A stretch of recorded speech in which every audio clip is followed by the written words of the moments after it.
Ecco la situazione meteorologica. L'intera area del Mediterraneo è dominata da un promontorio anticiclonico in quota di matrice subtropicale, pertanto continuano le condizioni stabili anche sulla nostra regione, con temperature che nel pomeriggio vanno ben oltre al di sopra della media stagionale del periodo.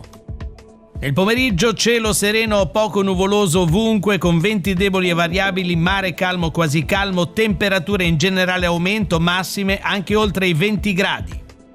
Per domani, giovedì 9 aprile, i tecnici della Limet prevedono nella prima parte della mattina l'aumento della nuvolosità sul centro-levante, ma senza fenomeni, mentre il cielo sarà già poco nuvoloso a ponente e nel corso del pomeriggio le schiarite arriveranno anche al centro-levante. Venti deboli e variabili con mare calmo o quasi calmo, temperature senza variazioni di rilievo.